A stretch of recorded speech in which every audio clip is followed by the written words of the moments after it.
বন্ধু, queen Bengali kitchen থেকে বলছি। অতি সাধারণ একটা শুকনো আলু করছি। এবার শুকনো আলুটা কীভাবে করতে হয় বন্ধু? প্রথমে আলুটা সেদ্ধ করে একটা শিকের সাহায্যে, গ্রিল করে যে শিক, সেই শিকের সাহায্যে, বা আপনাদের ঘরে যদি ছোট কোনো লাঠির মতন থাকে তাহলে সেইটা দিয়েও মাঝ বরাবর ফুটো করে দেবেন। সেদ্ধ করার পরে এরকম মাঝ বরাবর ফুটো করে দেবেন। বন্ধু, মাঝ বরাবর সমস্ত আলুগুলো ফুটো করে নিয়েছি। এবার একটা পাত্রের মধ্যে রাখছি। বন্ধু, ছোট 1 চামচি নুন দিয়ে দিলাম, ছোট 1 চামচি লঙ্কার গুঁড়ো, ছোট 1 চামচি হলুদ গুঁড়ো। এই 3টে জিনিস দিয়ে ভালো করে আলগা হাতে মেখে নিতে হবে। বন্ধু, একটা ফ্রাই প্যান বসিয়েছি, আমি সামান্য সর্ষের তেল দিয়ে দেব। বন্ধু, তেল গরম হয়ে গেছে। তেল গরম হলে ছোট 2 চামচি চিনি দিয়ে দেব। চিনিটা দেওয়ার পরে বেশ নাড়া দেব। তেলটা আরও গরম হয়ে গেছে। এবার এই মশলা মাখানো যে আলু, এসব আলুগুলো দিয়ে ভেজে নেব কড়া করে। কিন্তু আলুগুলো লাল করে ভেজে নিয়েছি, নিয়ে মধ্যিখানটা ফাঁকা করে দিতে হবে। ছোট 1 চামচি 5 ফোড়ন দিচ্ছি,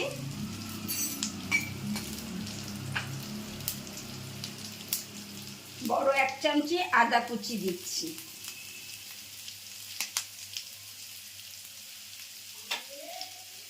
একটা ছোট টমেটো কুচি দিচ্ছি,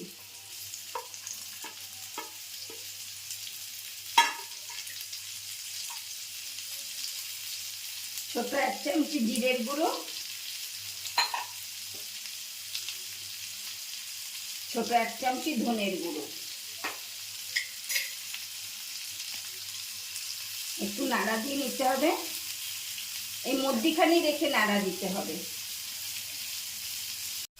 দুটো নাড়া দিয়ে নিলাম, এবার সব আলুতে মিশিয়ে দেব।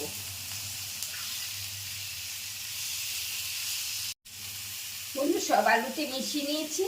মিশিয়ে নেওয়ার পরে মশলা মেখেছিলাম যে বাটিতে, সেই বাটিতে 1 কাপ দুধ দিয়ে দেব। 1 কাপ দুধ দিয়ে একটু বাটিটা গুলে নেব। এই দুধ এই আলুর মধ্যে দিয়ে দেব।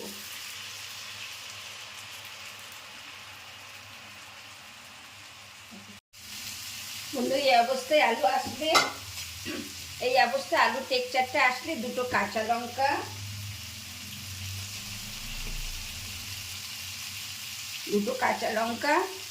ছোট 1 চামচি গরম মশলা,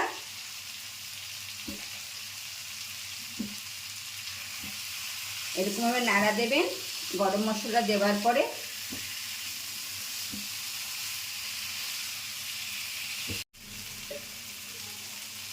এক চামচি ঘি, গ্যাস অফ করে দেবেন। বন্ধু, এটা সম্পূর্ণ একটা নিরামিষ রেসিপি। রুটি পরোটা দিয়ে এটা সার্ভ করা যায়। লাইক কমেন্ট শেয়ার করে দেবেন। আসি বন্ধু।